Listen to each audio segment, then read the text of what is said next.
Bueno, ahora sí, formalmente saludo a los que están en la clase. Esperen que ahí está. Bueno, para los que no me conocen, mi nombre es Guillermo Bramusi, soy docente de Derecho Privado 1 y estoy también afectado acá a Privado 2, así que también los acompaño durante este cuatrimestre, ¿sí? Bueno, en el día de hoy vamos a empezar a trabajar con la última unidad, ya hemos llegado al final del programa. Como ustedes saben, ya en esta segunda parte, podríamos decir, que refería a los contratos, ya estamos analizando contratos en particular.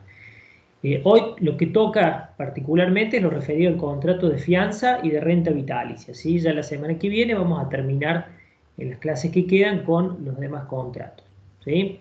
Voy a empezar a compartir pantalla, cualquier cosa que no se pueda, que no se visualice, me avisa, ya ahí les confirmo.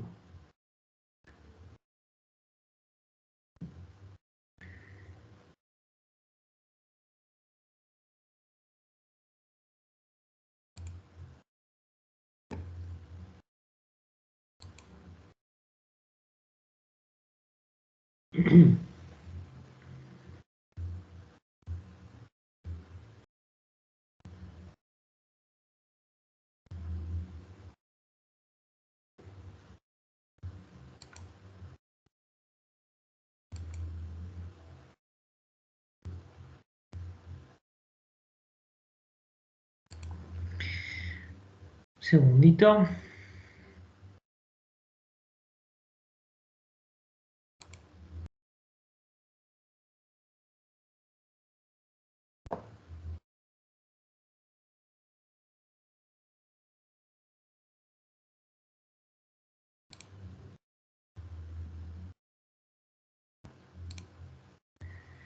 Bien, ahí pueden ver correctamente la presentación. Bueno, perfecto, gracias. Bien, los objetivos básicamente, como les adelanté recién, es trabajar con estos dos contratos iniciales de esta última unidad, el contrato de fianza eh, y el contrato de renta vitalicia. Nos detenemos particularmente acá, como están señalados en los objetivos, cuáles son los temas centrales, que básicamente son todos aquellos que están señalados, que están indicados en el programa a los fines de poder trabajar con cada uno de esos temas.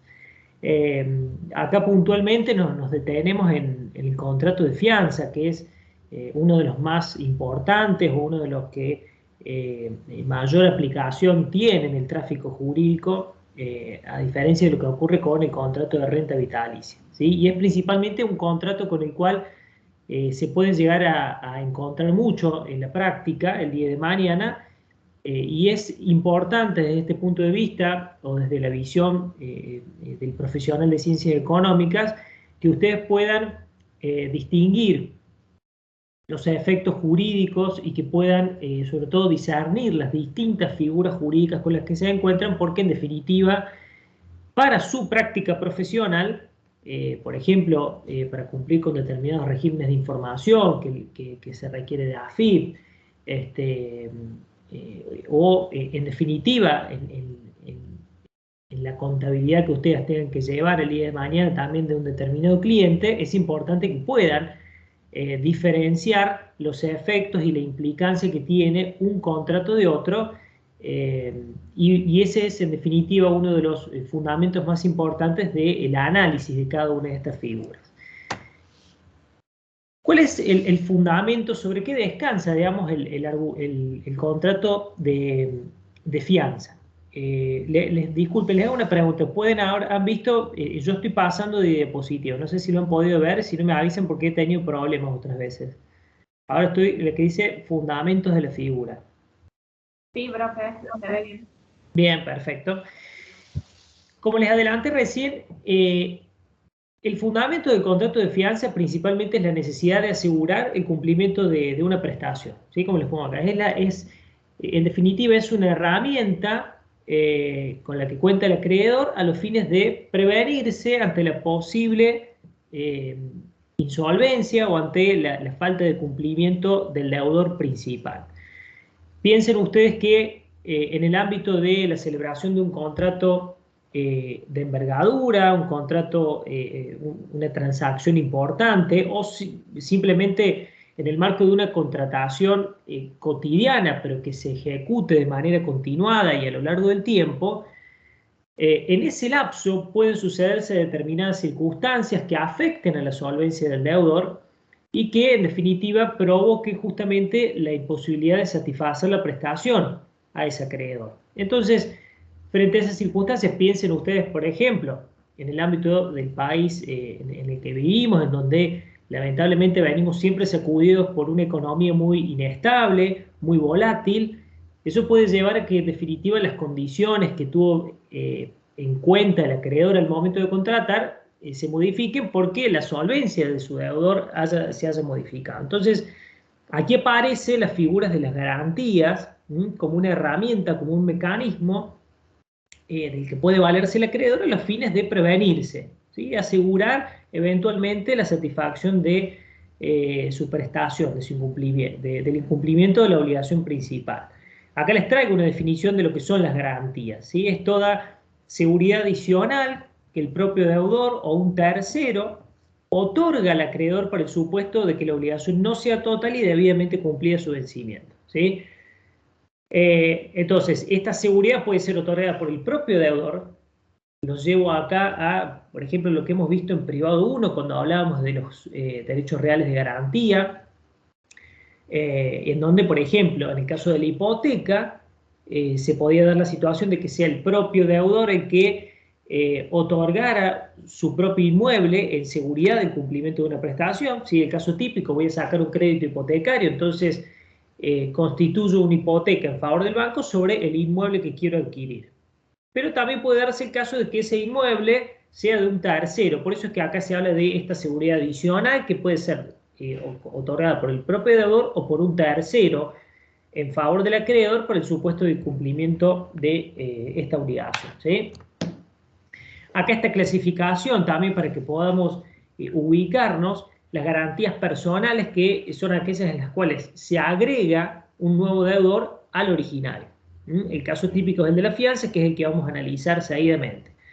El caso del aval es una garantía que rige para el caso de los títulos valores y que no es materia de análisis en privado 2, sino que después lo van a analizar ustedes en otras materias. Y el caso de las garantías reales, que es lo que les mencionaba, el caso de la hipoteca o el caso de la prenda, en donde se afecta un determinado bien el cumplimiento de una prestación, ¿sí?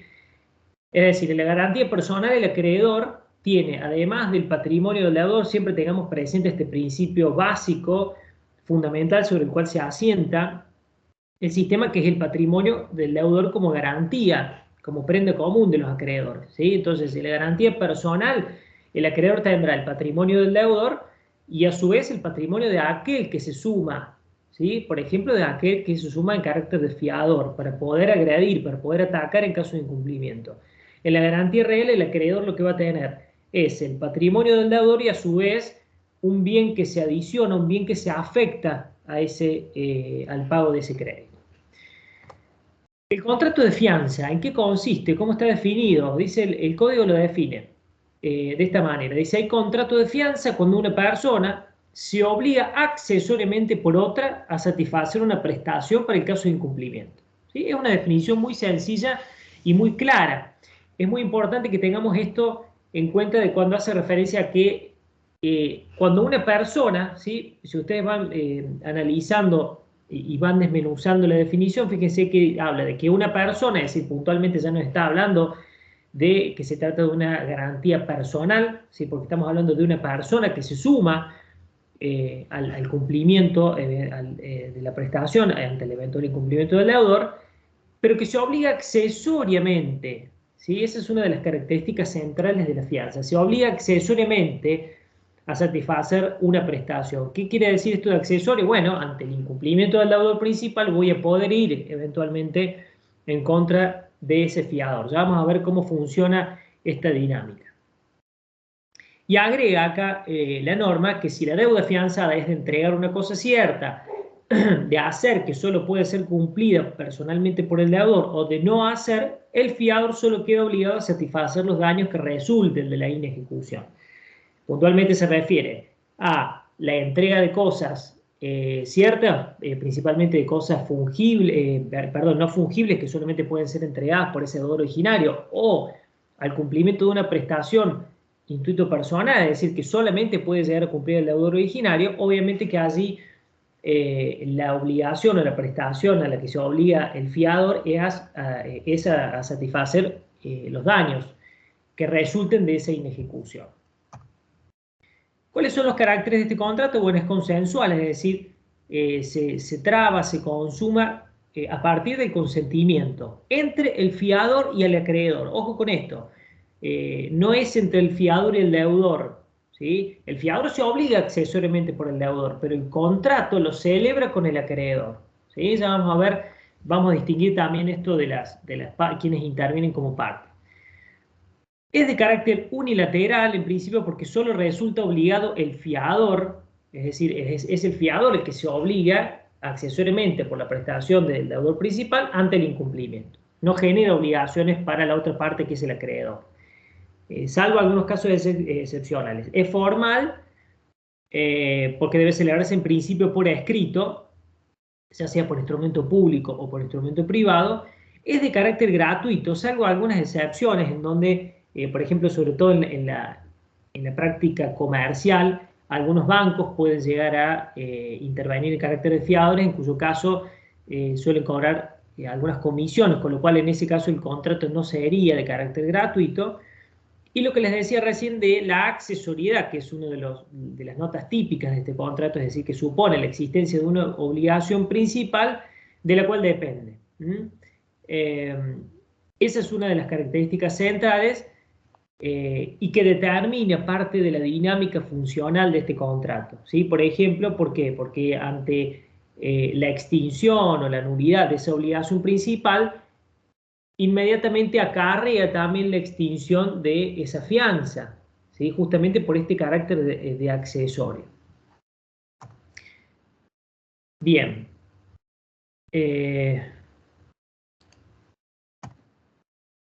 ¿Cuáles son los elementos, ¿sí?, de este contrato? Bueno, por un lado los sujetos, como les refería anteriormente, únicamente se celebra entre el acreedor y el fiador. El objeto, es decir, qué tipo de obligaciones se pueden garantizar, es amplio, en principio la enunciación de la norma, en este caso, que lo regula, y establece que se pueden garantizar todo tipo de obligaciones de dar, de hacer, de no hacer, ya sea principal o accesoria, derivadas de cualquier causa, incluso aún las obligaciones futuras. Ya vamos a ver también cómo se regula esto según el alcance, es decir, de acuerdo a la cantidad de obligaciones a las que puedo afianzar, cuáles son las condiciones que se tienen que establecer. Y por otra parte, ¿cuál es el alcance también que asume de la obligación del fiador? Es decir, yo sé que, por ejemplo, como fiador, voy a garantizar el cumplimiento, ya lo vamos a ver, uno de los ejemplos típicos es el caso del contrato de locación, ¿sí? Yo como fiador, voy a garantizar el cumplimiento del canon locativo, ¿sí? Bueno, es una obligación de dar, es una obligación que está determinada, y ante el incumplimiento de ese deudor principal,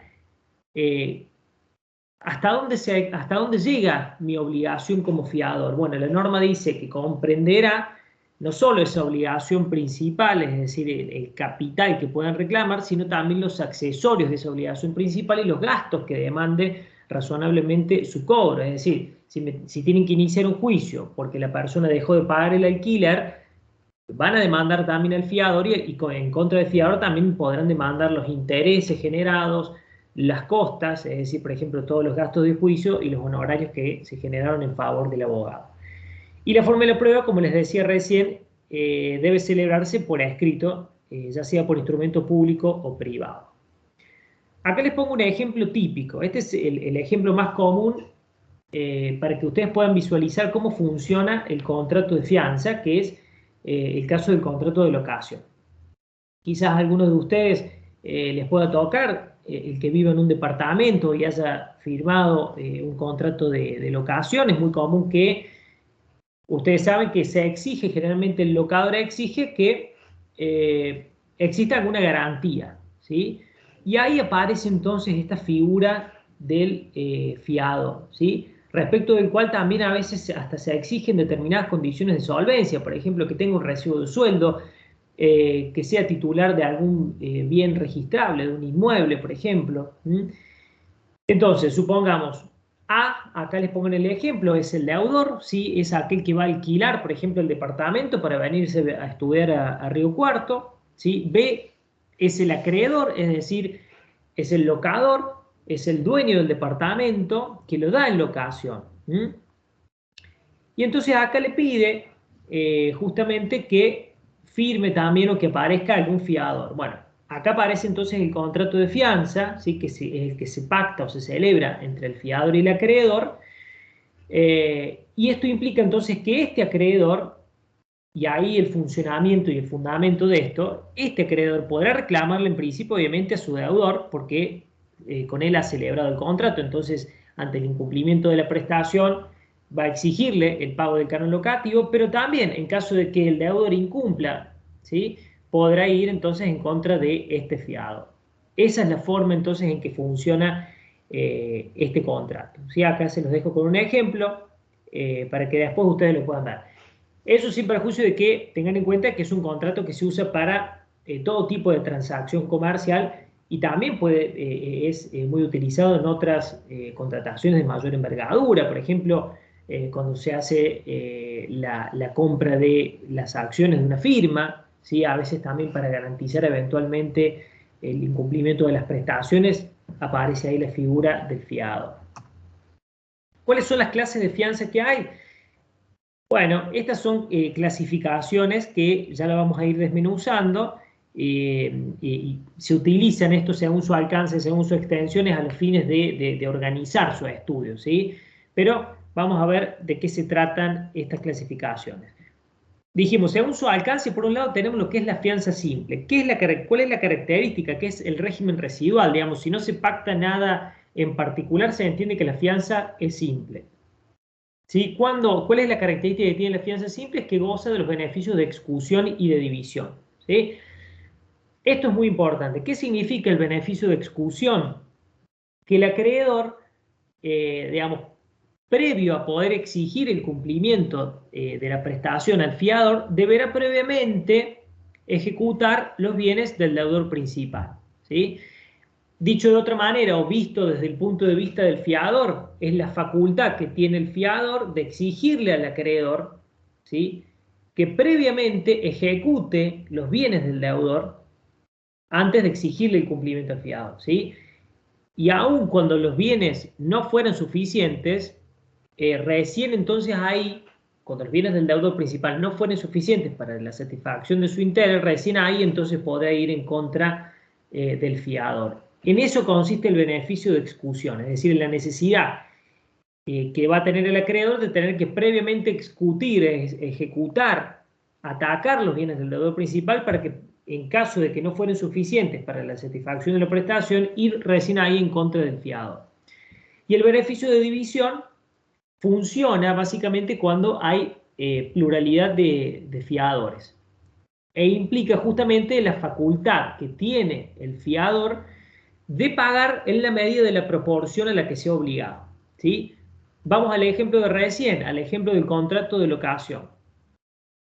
Se celebra el contrato de locación, entonces entre A y B y aparecen como fiadores un amigo y un familiar, ¿sí? Se deja de pagar ese contrato de locación, ¿sí? Se adeudan, por ejemplo, en los últimos 6 meses del contrato de locación. Bueno, el acreedor entonces va a exigir el cumplimiento de esos alquileres adeudados. Supongamos que se adeudan entre capital, es decir, entre todos los alquileres que se dejaron de pagar, intereses y costas, la suma de 200.000 pesos. Entonces ahí primero, ese acreedor deberá exigirle primero al deudor, ¿sí? O dicho de otra manera, si va en contra de los fiadores le dirán, no, te opongo la defensa, el beneficio de execución, primero anda en contra de los bienes del deudor. Bueno, supongamos que el deudor es insolvente, ¿sí? Supongamos que el locatario es el estudiante universitario que aún no tiene trabajo y no tiene bienes a su nombre. Entonces, no tiene manera de afrontar ese pago. Entonces, ahí sí va a ir en contra de esos fiadores. Ahora, los fiadores son dos. Entonces, ahora el fiador va a decir, bueno, somos dos y cada uno nos obligamos por el 50%, ¿sí? O por partes iguales, digamos.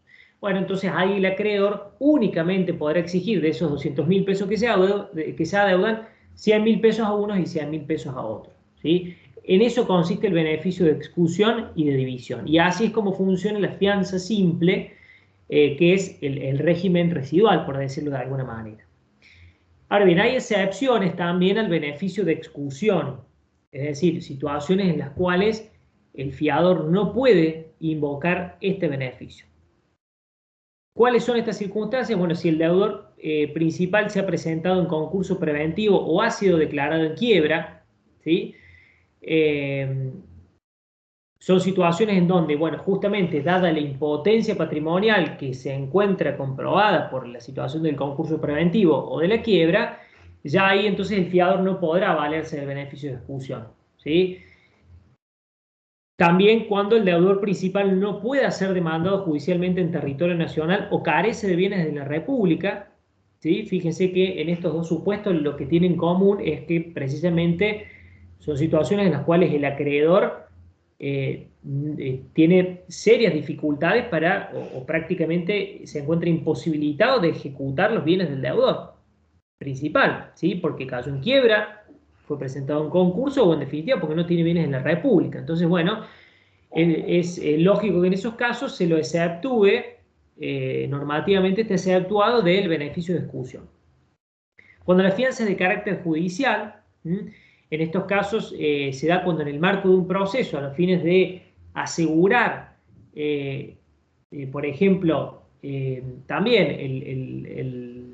el cumplimiento de una determinada prestación, ¿sí? O a los fines de asegurar los daños y perjuicios que se pudieran ocasionar por el libramiento de una determinada medida, ahí aparece entonces la figura de la fianza que es de carácter judicial. En esos casos tampoco se puede oponer el beneficio de exclusión.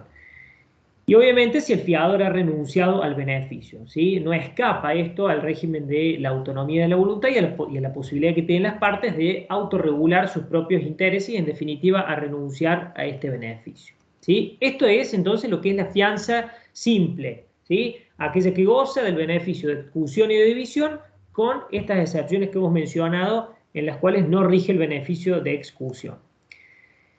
Por otra parte, también según el alcance tenemos lo que se denomina la fianza solidaria, que es precisamente aquella que no goza del beneficio de expulsión ni de división, pero aún así mantiene el carácter de obligación accesoria. Esto es muy importante mencionarlo. ¿Cuándo se va a dar el caso? ¿Cuándo vamos a estar frente a una fianza solidaria? Bueno, cuando así se convenga expresamente o cuando el fiador renuncia al beneficio de exclusión.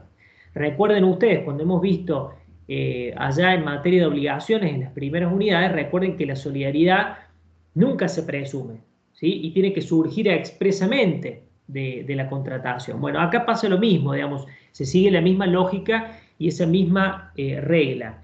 La fianza es solidaria, entonces cuando así se convenga expresamente, es decir, el fiador renuncia o el fiador renuncia de antemano al beneficio de exclusión. ¿Qué significa esto? ¿Cómo funciona? Bueno, significa entonces que ante el incumplimiento de la prestación principal, el acreedor directamente podrá exigir el cumplimiento de la misma al fiador, ¿sí? Y poder exigir el cumplimiento total de la prestación al fiador, sin necesidad de previamente ejecutar o executir los bienes de el deudor principal, ni tampoco de reclamar la porción por la cual se ha obligado, porque justamente el carácter solidario implica una excepción al beneficio de división. Pero, atención acá, implica siempre, la fianza en este caso mantiene aún el carácter de obligación accesoria. Y esto es importante que lo distingamos. ¿Por qué? Porque en definitiva sigue sujeta a esa obligación principal de la cual depende, ¿sí? Entonces, cualquier circunstancia, cualquier vicisitud que pueda afectar a esa obligación principal, necesariamente afectará también a esa obligación accesoria, ¿sí? A la obligación que ha asumido el fiador. Es decir, cualquier circunstancia que afecte la validez o la subsistencia de esa obligación principal, ¿sí? Necesariamente va a acarrear la misma consecuencia para la obligación accesoria que implica la fianza, ¿sí? Esa es una de las diferencias principales que tiene la fianza solidaria con la garantía asumida como principal pagador. ¿Sí? Que la encontramos acá regulada en el 1591, que dice: quien se obliga como principal pagador, aunque sea con la denominación de fiador, es considerado un deudor solidario y su obligación se rige por las disposiciones aplicables a las obligaciones solidarias. ¿Sí? ¿Qué significa esto? El que se obliga como principal pagador, que esto es muy común también en las contrataciones, incluso en los contratos de locación, es un deudor más, ¿sí?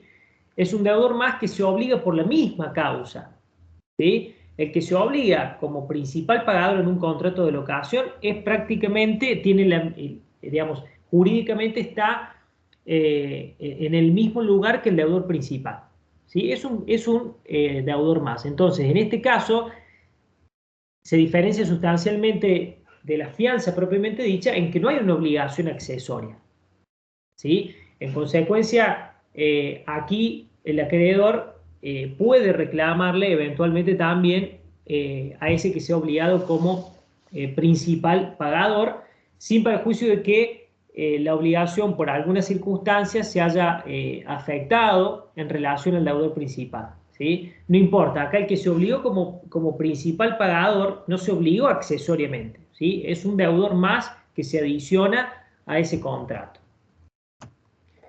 Después también, de acuerdo a la extensión de la fianza, vamos a tener una fianza específica que se denomina, o en definitiva es aquella que se celebra para garantizar negocios jurídicos determinados u obligaciones determinadas. El caso típico es el contrato de locación, como mencionábamos recién. Bueno, yo sé que, por ejemplo, voy a suscribir como fiador un contrato de locación para mi amigo que necesita alquilar un departamento.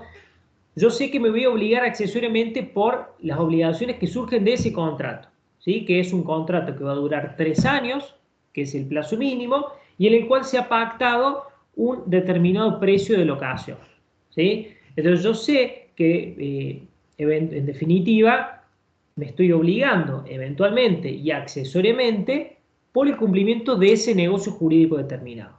¿Mm?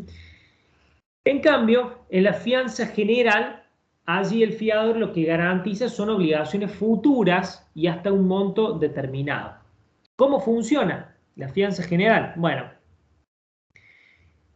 esto también lo hemos visto cuando veíamos en privado 1. Recuerden, y hablábamos de las hipotecas, también se regula lo que se denominan las hipotecas de máximo, que también era la posibilidad de garantizar obligaciones indeterminadas. Bueno, esto, aquello mismo que fue analizado allí, lo podemos traspolar acá porque es un régimen similar. Dice la norma que es válida la fianza general que comprenda obligaciones actuales o futuras, ¿sí? Incluso indeterminadas. ¿Qué significa? Es decir, obligaciones que aún no han nacido. Obligaciones que, por ejemplo, esto es muy común en las contrataciones comerciales. Por ejemplo, aparece un fiador que va a garantizar el cumplimiento de todas las prestaciones o de todo por ejemplo, supongámoslo en el ámbito de una estación de servicio, ¿sí? Entonces aparece el estacionero o el dueño de la estación de servicio y aparece de otro lado el proveedor del combustible, el distribuidor principal, aparece YPF. El YPF nos exige una determinada garantía para que nosotros todo ese combustible que nos trae semanalmente le aseguremos o le garanticemos el pago. Bueno, ahí aparece entonces, por ejemplo, la figura de un fiador, ¿sí? Y se firma una fianza general. Entonces me dice, bueno, ese fiador me va a garantizar el pago de todo el combustible que me provea YPF durante todo el año 2021, ¿sí? Entonces, ahí es indeterminada, por ejemplo, la obligación, e incluso estoy obligándome por, estoy comprometiéndome por obligaciones futuras, ¿sí? Entonces, dada la circunstancia de que esto puede resultar muy gravoso para el fiador, porque en definitiva puede afectar de manera indefinida su patrimonio al punto tal de dejarlo prácticamente fuera del comercio, es que en definitiva acá la norma lo que establece es regular pautas bajo las cuales sea viable justamente establecer esta contratación, ¿sí? Entonces, ¿de qué manera se puede pactar una fianza general? Bueno, siempre y cuando se precise el monto máximo, ¿sí? Es decir, puedo garantizar obligaciones actuales o futuras, incluso indeterminadas, es decir, obligaciones que no nacieron, pero siempre y cuando garantice un monto máximo por un plazo mayor de no más de 5 años y siempre que se le dé la posibilidad de retractación cuando la garantía es indeterminada en el tiempo, ¿sí? Esas son las condiciones que establece la norma para que yo pueda comprometerme por una fianza de carácter general, ¿sí? Porque si no, imagínense que de lo contrario, si no existieran condiciones mínimas o límites o pautas bajo las cuales poder comprometerse de esta manera, prácticamente nadie podría no caería en desuso la figura porque nadie podría afianzar bajo el riesgo o el peligro de que esto deje indefinidamente comprometida el patrimonio de una persona por una determinada contratación, ¿sí? Bien, veamos ahora cuáles son los efectos jurídicos que se producen entre las partes, ¿sí? Acá vamos a ver cuáles son las relaciones que se establecen entre el fiador y el acreedor, entre el fiador y el deudor y entre los cofiadores, ¿sí? Tengamos en cuenta y tengamos en mente siempre aquella figura que les mencionaba al principio de cómo es la dinámica, ¿sí? La obligación principal entre el acreedor y el deudor, y de otro costado, en una suerte de triangulación, la contratación entre el acreedor y el fiador. Bueno, por un lado, entre el fiador y el acreedor, ¿cuáles son las relaciones y los efectos que se producen? Bueno, como les decía recién, ante el incumplimiento de la obligación del deudor principal, el acreedor va a exigir el cumplimiento al fiador, ¿sí? Esa es la esencia de la figura, ¿sí? Ese es el sentido. El acreedor quiere prevenirse de la circunstancia del eventual incumplimiento y por eso agrega un nuevo deudor, por decirlo de alguna manera, que se obliga accesoriamente. Ahora bien, como también les mencionamos anteriormente, en el caso de la fianza simple, ese acreedor previamente va a tener que executar, es decir, ejecutar los bienes del deudor, ¿sí?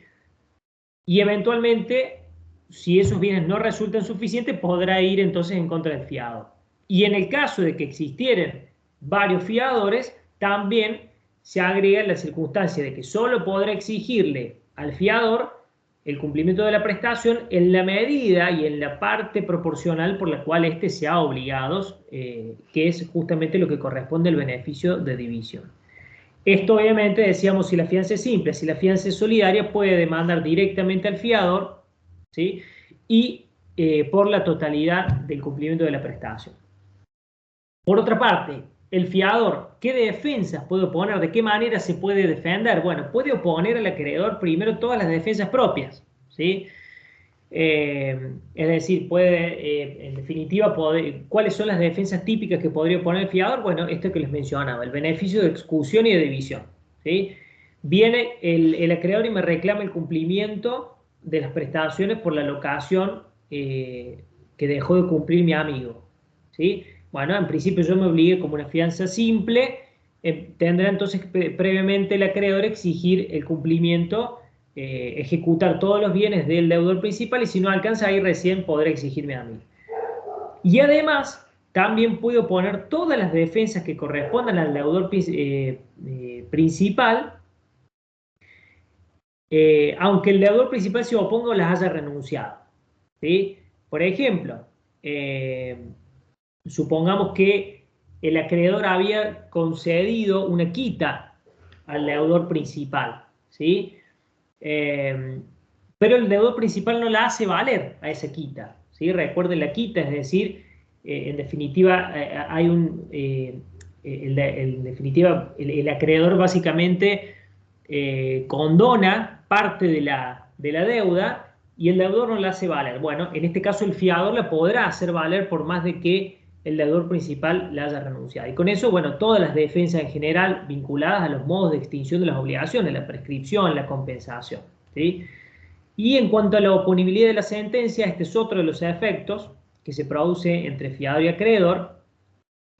Se establece básicamente que no va a ser oponible al fiador la sentencia referida a la validez o exigibilidad de la deuda principal dictada en el juicio del que no haya podido intervenir. Bueno, esto es una regla básica, en definitiva. Si el fiador no ha sido citado al juicio, la sentencia no va a poder oponérsele. Es decir, no va a poder el acreedor utilizar y hacer valer esa sentencia en contra del fiador si no lo hizo participar en el juicio, por la sencilla razón de que no tuvo la posibilidad de defenderse.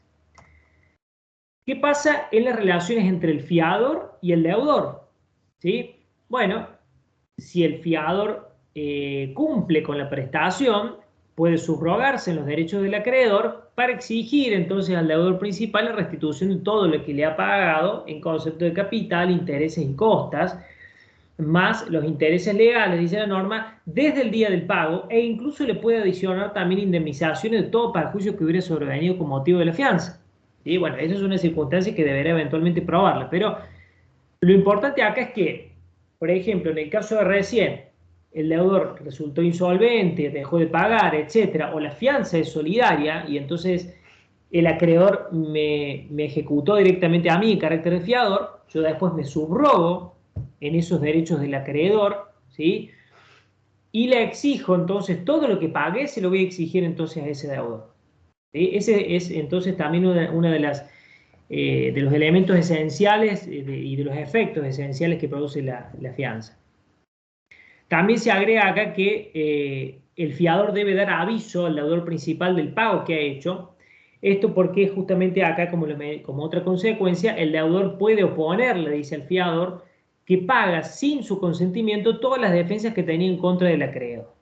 En el ejemplo de recién, supongamos que en el contrato de locación, el locatario dejó de pagar a deuda de los últimos 6 meses, ¿sí? La deuda en total entre capital e intereses asciende a la suma de 200.000 pesos, ¿sí? Resulta que celebran un acuerdo y el acreedor le perdona parte de la deuda, entonces le dice, bueno, te dejo que me pagues 150.000 y que me lo pagues en cuotas, ¿sí? Bueno, pero resulta que después va el fiador y paga los 200.000 pesos de contado, ¿sí? Sin avisarle nada al deudor principal. Bueno, entonces acá lo que menciona la norma justamente es que el fiador en esto tiene que ser diligente y tiene que dar aviso al deudor principal de que ha hecho el pago, justamente por la posibilidad de que existan algún tipo de defensas que ese deudor principal pueda oponer y pueda hacer valer. Y si así no fuera, entonces la norma permite justamente que ese deudor pueda oponerle al fiador que pagó sin su consentimiento todas esas defensas que tenía en contra del acreedor, ¿sí? Entonces, ¿qué pasa? En ese ejemplo de recién, supongamos, el fiador le da aviso de que va a pagar 200.000 pesos y de contado. El deudor se opone. El fiador a sí mismo paga para después subrogarse en los derechos del acreedor. Después, cuando quiera exigir entonces la devolución de todo lo pagado del deudor, el deudor tranquilamente podrá hacer valer estas defensas y devolverle solamente los 150.000 pesos y no los 200.000 pesos, ¿sí? Justamente porque ha pagado sin su consentimiento y porque tenía defensas aquí para oponer. Esa es la forma en que funciona, digamos, esta situación en particular que menciona la norma. Y después, bueno, la relación entre los cofiadores, se establece acá que el que cumple la obligación accesoria en exceso de la parte que le corresponde, queda subrogado en los derechos del acreedor en contra de los otros cofiadores, ¿sí? Supongamos, esto ya sea para la fianza simple o la fianza solidaria, ¿sí? Porque recuerden que internamente, aún en el caso de la obligación solidaria, puedan existir distintas relaciones entre los deudores solidarios, sin perjuicio de que el acreedor puede exigir el cumplimiento total a cualquiera de ellos indistintamente, ¿sí? Entonces, aquel que pagó de más el que se comprometió por el 50% de la prestación y pagó el 100%, podrá ir entonces, por lo que pagó en exceso, en contra de los otros cofiadores también, ¿sí?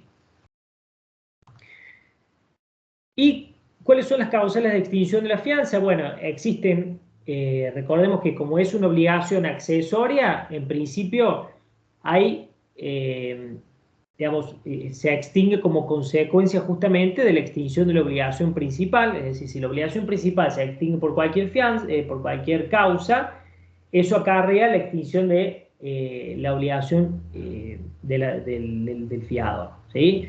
En el contrato de locación, seguimos para que sea más gráfico para ustedes, en el contrato de locación que recién veíamos, se cumple el contrato de locación, se extingue, no se renueva, eso necesariamente lleva también a la extinción de la obligación de ese fiado, necesariamente, ¿sí? O, habiéndose deudado, el deudor principal paga y se extingue la obligación principal, necesariamente también se extingue la obligación del fiado.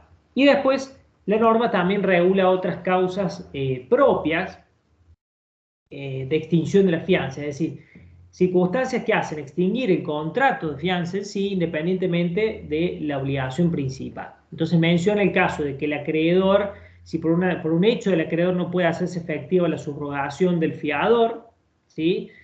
Esto principalmente porque es uno de los efectos o es una de las facultades que tendrá el fiador en caso de asumir la obligación principal. Entonces, si hay alguna circunstancia que no le es imputable al fiador, sino por el contrario, al acreedor que hace imposible esa subrogación, eso lleva necesariamente a la extinción de la fianza. Si se prorroga el plazo de cumplimiento de la obligación garantizada sin consentimiento del fiador. ¿Cuál sería el ejemplo típico? Bueno, sería el caso, vimos recién el contrato de locación. Yo me obligué por un contrato de locación que va a durar 3 años, ¿sí? Bueno, resulta que el contrato se desarrolló con total normalidad, se cumplen los 3 años de contrato, ¿sí? Pero después, mi amigo, el locatario, renueva el contrato por otros 3 años, ¿sí?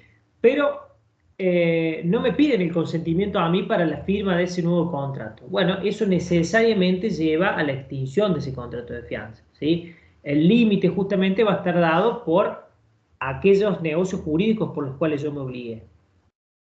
No podrían eventualmente, por la prórroga de ese contrato principal, extenderme a mí esas obligaciones que yo eventualmente garanticé en un momento, ¿sí? Se requiere siempre el consentimiento expreso, en el caso del contrato de locación, para garantizar las nuevas obligaciones que se hayan celebrado, ¿sí? Que hayan nacido de los nuevos contratos celebrados.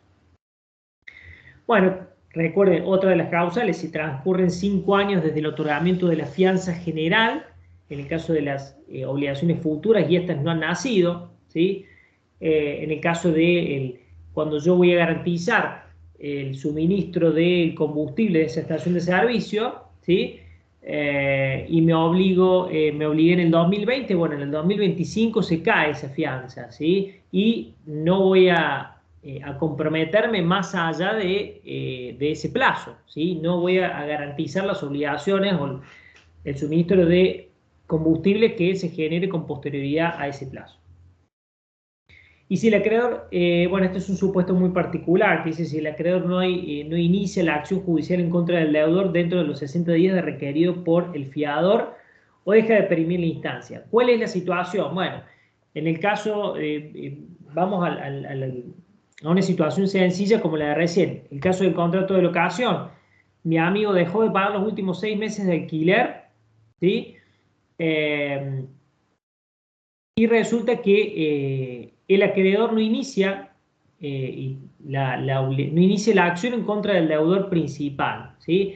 Entonces yo puedo intimarlo, en definitiva, para que yo pueda desobligarme, para que yo pueda liberarme de esas circunstancias, puedo intimarlo al acreedor para que inicie esa acción judicial en contra del deudor principal, ¿sí? Porque quizás puede ser que el acreedor esté especulando frente a porque sabe que el deudor principal es insolvente. Entonces yo lo intimo para que le inicie la acción igualmente, y si no le inicia dentro de los 60 días, eso extingue la fianza, ¿sí? O lo mismo si se deja perimir la instancia. La perención de la instancia es una forma en que se extingue un juicio cuando se deja inactivo por un determinado tiempo que la ley menciona, ¿sí? Porque esa circunstancia hace presumir justamente el desinterés de la parte en llevar adelante ese juicio, entonces necesariamente si deja extinguir el juicio de esa manera, se va a extinguir también la fianza, ¿sí? Bien, y pasamos al contrato entonces de renta vitalicia. Este contrato ingresa dentro de los denominados típicos contratos de previsión. Ha perdido un poco de actualidad en la práctica, porque generalmente se acude a los contratos de seguro para este tipo de interés que se desea satisfacer, ¿sí?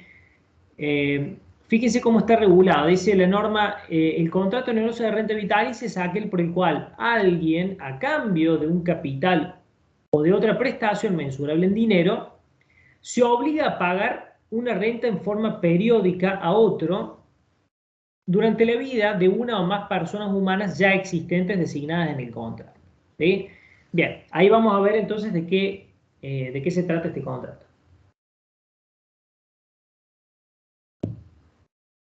Le hago una pregunta, porque a lo mejor, no sé si fui muy rápido, no sé si quieren consultar algo de lo que hemos visto ahí en materia de contrato de fianza, si han podido entenderlo con los ejemplos.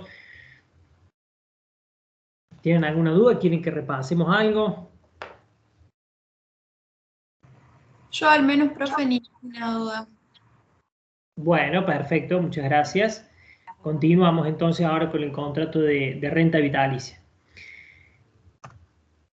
¿Cuáles son los caracteres? Bueno, en principio es un contrato oneroso, ¿sí? Porque en definitiva genera las ventajas, digamos, para las partes son recíprocas, ¿sí? Es decir, o a la prestación de una necesariamente viene acompañada de la contraprestación también de la otra. Es de carácter formal porque tiene que celebrarse por escritura pública. Es bilateral también, aunque algunos mencionen que es de carácter unilateral. En definitiva es un contrato bilateral porque genera en el constituyente la obligación de entregar un capital o una prestación a cambio de esa otra prestación periódica o del pago de una renta de carácter vitalicia. Es de carácter real. Esto también, bueno, algunos autores dicen que no es real, o que la anterior regulación era de carácter real porque se perfeccionaba con la entrega de la cosa por parte del constituyente, y por eso es que algunos consideran que es de carácter consensual, es decir, que se perfecciona a partir del mero acuerdo de voluntades. Es típico porque está y aparece regulado en la legislación, y es de carácter aleatorio. Esta es la principal característica que tiene este contrato. Recuerden que lo aleatorio significa que, en definitiva, las ventajas de una determinada contratación dependía de un alia, es decir, de una circunstancia incierta, de una circunstancia eventual, que en definitiva no permitía determinar con precisión las ventajas de esa contratación al momento de celebrarla. En este caso, el alia al que se sujeta este contrato es justamente la duración de la vida de la persona designada en esa contratación, ¿sí? Que puede ser el deudor de la renta, el acreedor o un tercero, ¿sí? A ver, vamos a ir, con esto ya vamos a ir viendo en particular cómo funciona el contrato para que podamos graficarnos al menos de qué se trata. ¿Quiénes son las partes? Bueno, por un lado el constituyente, es decir, aquella persona que entrega un capital u otra prestación mensurable en dinero, ¿sí? A otra, que es el denominado deudor de la renta, ¿sí? Entonces después, del otro lado tenemos al deudor de la renta, que es el que recibe ese capital o esa prestación mensurable en dinero, y que se obliga a pagar una renta durante la vida de una determinada persona, ¿sí? El beneficiario de la renta va a ser justamente el acreedor de esa renta, que generalmente coincide con el constituyente, pero puede ser un tercero. Y acá el cabeza de renta, como se denomina, es aquella persona cuya vida se toma en cuenta para definir el plazo del contrato, ¿sí? Que puede ser también Acá les agrego que se denomina cabeza de renta cuando es una persona ajena a las partes. Pero bueno, en definitiva, la vida que se toma en consideración para definir la duración del contrato puede ser, como les decía anteriormente, la del deudor de la renta, la del acreedor o la de un tercero. ¿Sí? Entonces, ¿cómo funciona? Digamos, ¿cuál sería la dinámica de este contrato? Aparece la figura del constituyente, que es el que entrega un capital u otra prestación al deudor de la renta. ¿Sí? Entonces, supongamos que hay una persona podría ser un ejemplo, una persona de avanzada edad que le entrega a otra, por ejemplo, un emprendimiento, una empresa, o, por ejemplo, un inmueble en donde se explota un emprendimiento agropecuario, ¿sí? Para que en definitiva ese deudor de la renta le garantice justamente, a cambio de la entrega de ese capital, el pago de una renta de carácter vitalicio, ¿sí? Que puede ser, por ejemplo, durante la vida del constituyente de la renta. ¿Sí? Entonces, es una manera de garantizar, en este caso, para esa persona, que bueno, que en definitiva se le entregue o se le pague de una renta de manera vitalicia, si no estaba en condiciones de asumir esa explotación. O en definitiva, para que esa renta sea pagada a un tercero, ¿sí? Por ejemplo, porque tiene un nieto menor de edad, ¿sí? Que en definitiva no tiene progenitores, y entonces a los fines de garantizar la subsistencia y la eventual autonomía de esa persona para su crecimiento, se le garantiza entonces el pago de una renta de carácter vitalicia, que puede ser, por ejemplo, durante la vida del constituyente de la renta. Esa sería la forma en que funcione, por eso es que también se lo ubica como un contrato de previsión, que esto a veces en la actualidad lo más común es que se cubra a través de un contrato de seguro. ¿Sí? Esa es la figura habitual a veces que se utiliza o que se emplea para satisfacer el interés que en definitiva esta figura busca cubrir. ¿Sí? Y como les decía anteriormente, la forma de este contrato de este contrato de renta vitalicia tiene que ser celebrado por escritura pública. También, digamos, dada la envergadura económica que suelen tener estos contratos y la importancia, es que se exige esta formalidad con la intervención justamente de un fedatario público, a los fines justamente de otorgar mayor seguridad jurídica a estos contratos que se van a desarrollar durante un lapso continuado. ¿Sí? Bien. Ahora, un poco de los efectos jurídicos, digamos, qué acciones tendrá el constituyente y el beneficiario, que recuerden, como lo decía anteriormente, el constituyente a su vez puede ser el beneficiario o puede ser un tercero. ¿Sí? ¿Qué acciones tendrán este constituyente o el beneficiario, cuando es un tercero, en contra del deudor para asegurar el pago de esa renta de carácter vitalicia? Bueno, dice, el que entrega el capital o sus herederos incluso pueden demandar la resolución del contrato. Recuerden, cuando veíamos allá en materia de la parte general de contrato, recuerden la resolución como una de las causales de ineficacia. Pueden demandar la resolución del contrato por falta de pago del deudor y la restitución del capital. ¿Sí? Es decir, ante el incumplimiento del pago de esa renta por parte del deudor de la renta, entonces podrán demandar la resolución y como efecto de la resolución, justamente también que se restituya el capital. Y por otra parte, el tercero beneficiario, es decir, cuando el beneficiario es una persona que no es justamente el constituyente, primero, la norma aclara que se constituye en acreedor de la renta a partir de su aceptación y tendrá acción directa en contra del deudor para obtener su pago. ¿Sí? Entonces, por un lado, decíamos, este constituyente o sus herederos tienen acción en contra del deudor para exigir el cumplimiento y pueden ante el incumplimiento, resolver el contrato y exigir la restitución del capital. Y el beneficiario también tiene acción para exigir, primero, se convierte en beneficiario a partir de la aceptación, ¿sí? Y tiene acción para exigirle al deudor de la renta para obtener justamente el pago de esa renta periódica. Bueno, y finalmente, y con esto ya terminamos, vamos a concluir por el día de hoy para continuar la semana que viene con las figuras que faltan. ¿Cuáles son las causales de extinción de este contrato? Bueno, por un lado, justamente una de las consecuencias, una de las notas típicas que tiene este contrato, como dijimos recién, era sujetar la duración del mismo a la vida de una determinada persona. En consecuencia, por el fallecimiento de la persona cuya vida se toma en consideración, se produce la extinción de este contrato de renta vitalicia, ¿sí? Cualquiera sea la causa de la muerte.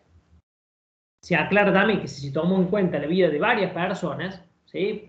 Entonces, necesariamente, a partir recién del fallecimiento de la última de ellas, es que se va a dar por extinguido el contrato. Mientras tanto, se sigue devengando entonces este derecho a seguir cobrando una renta vitalicia.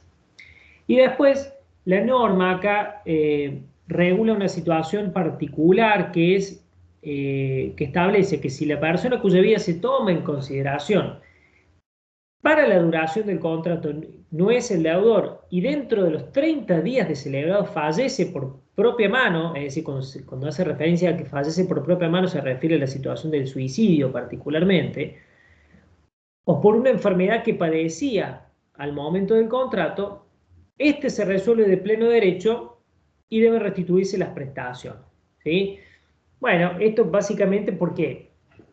Porque si esto ocurre dentro de los primeros 30 días de celebrado el contrato, necesariamente no habrá cumplido entonces con la prestación que era garantizar una renta por un determinado lapso, ¿sí? Por un plazo y por un tiempo continuado. Entonces, frente a esas circunstancias se produce o el suicidio o la persona fallece por una enfermedad que padecía al momento del contrato, se resuelve y deben restituirse las prestaciones, ¿sí? Es una situación particular de extinción de esta contratación.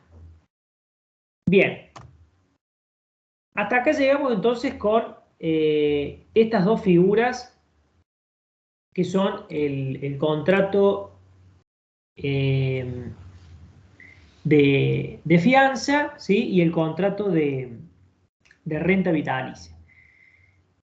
Quiero ver acá cuántos somos. Somos 4, no sé si hay alguien más que se haya sumado. A ver, no sé si tienen alguna duda, si quieren que trabajemos con alguno de los ejemplos, con alguna de las... Como yo les decía, principalmente lo que me interesaba, porque es uno de los contratos con el que ustedes más se van a encontrar el día de mañana, es con el contrato de fianza, ¿sí? Si bien hoy nos centramos particularmente en el ejemplo del contrato de locación, porque quizás es lo más cotidiano con lo que se puede llegar a encontrar o que lo pueden también vivir ustedes en primera persona. Después el día de mañana, como les decía, se puede llegar a encontrar con muchas otras contrataciones o transacciones en donde se utiliza esta figura, ¿sí?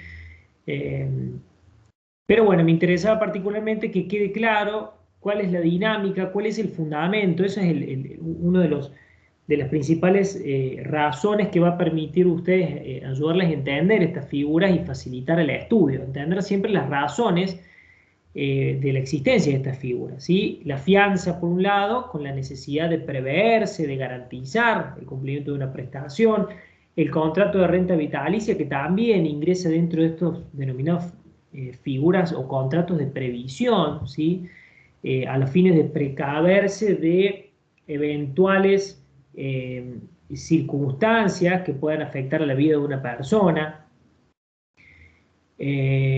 Y bueno, en definitiva eso es lo que le va a permitir cerrar el entendimiento de la figura, ¿sí? Bueno, no sé si quieren que conversemos de algo más, si quieren que trabajemos con alguna duda, si no ya vamos a cerrar ahora y para continuar ya la semana que viene con los contenidos que queden, ¿sí? No sé si queda alguna duda de los temas anteriores también que pueda llegar a ayudarlos. Quedaron claros los ejemplos, profe. Así que por mí está bien. Bueno, Lucrecia, te agradezco. Las demás alumnas, entonces, asumo que Sí, coinciden profe. Claro. con Lucrecia. Bueno, perfecto. Sí, profe. Buenísimo, Pamela, te agradezco. Bueno, les agradezco mucho por la atención que han tenido, por haberme escuchado. Y bueno, quedo a disposición para las dudas que quieran consultar. Por esta misma vía, ustedes saben que pueden comunicarse, enviar mensajes y bueno, eh, trasladar cualquier duda que tengan, no solamente de esto que venimos trabajando, sino de los otros temas que ustedes ya han trabajado. Así que bueno, nos veremos entonces la semana que viene. Ya voy a estar programando la próxima reunión para trabajar con los próximos contratos, que también son importantes, todo lo referido a la sesión de posición contractual, fideicomiso y demás. Si quieren ir adelantando lecturas, también les va a ayudar al entendimiento, ¿sí? Así que bueno, estamos por finalizada la clase, les agradezco mucho y quedo a disposición de ustedes. Sí. Mañana no hay clases. No, mañana no hay clases porque es feriado mañana acá en Río Cuarto Ah, y en el cronograma ya están fijadas para la semana que viene, sí. buenísimo, profe. Así que mañana no va a haber clases. Bueno, profe, Gracias. muchas gracias. Gracias, profe. Gracias, Muchas gracias a gracias, ustedes. profe. Nos vemos. Saludos, hasta luego.